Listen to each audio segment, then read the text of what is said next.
Before we start, let me ask two questions. One, do you like zombies? Okay. Two, do you like killing zombies? Now, I'm gonna bet that you said yes to both those questions, so you probably already know what Left 4 Dead is. You know, Valve Software's original IP that they released last year around November? And this year, they're releasing Left 4 Dead 2. Now, a lot of people think that Left 4 Dead 2 is just a simple expansion pack, but let me tell you, it's bigger, badder, and more fun than the original. Here's why.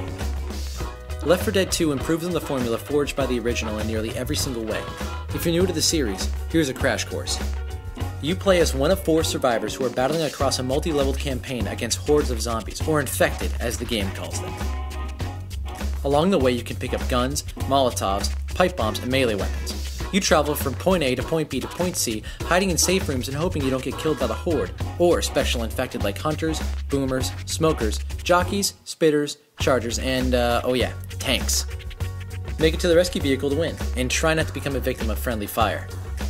You want to play online with 3 friends because the AI suffers from the same problems that Resident Evil 5 and virtually every other AI partner game suffers from. Your partners are dumb as rocks. Otherwise, the game is loads of fun to play online. Valve has crafted a shooter that not only forces you to think like a team to stay alive, but hands you enjoyable characters and environments that complement the gameplay. Besides the main campaign mode, you have a versus mode where you take control of the special infected trying to kill the survivors, and there's an additional scavenge mode where things are more objective based. All of these modes are addictive and will require communication and skill for your team to truly succeed. Valve really struck gold with the formula Left 4 Dead 1 established, and all the modes, both new and old, benefit from ditching what didn't work in the first game and adding more of what really sparked. The big difference in the campaigns from the first game to the second is the scope. All of the first game's campaigns were very methodical and standard, but every campaign in Left 4 Dead 2 feels much more distinct and oozes with personality. Rather than just throw the player into a lengthy standoff like the first game did, the finale events for each campaign in Left 4 Dead 2 manipulate the players into different challenges.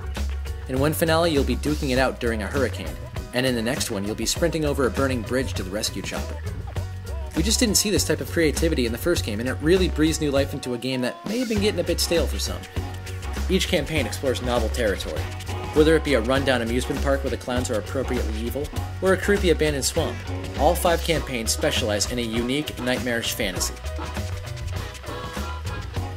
You may have been satisfied with the 4 campaigns in the original, but the amount of attention paid to smaller details in every campaign make it truly a sight to be seen. With larger areas just asking to be explored with multiple routes and the addition of new special infected, you won't feel the new game start to age for quite a while.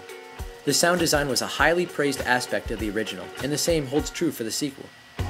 Every campaign has its own version of the game's main tune.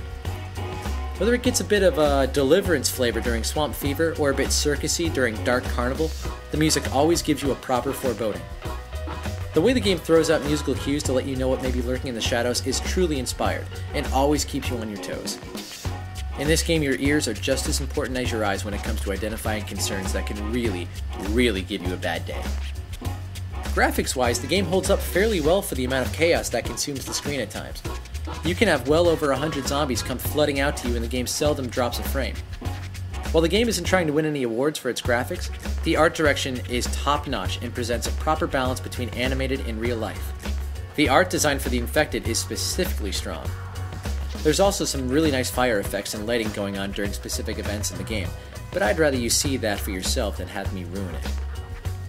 The bottom line is that the game is fun. There's so much variety to how the game plays because of the AI director. The AI director makes every campaign different. If you die and you come back, enemies are going to spawn in different locations, but I'm guessing you already know this if you played the first game.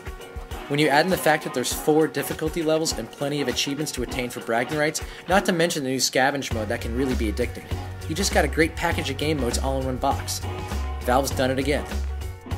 In many ways, Left 4 Dead 2 is the game that Valve should have released last year, but we really can't fault them for trying to find their footing.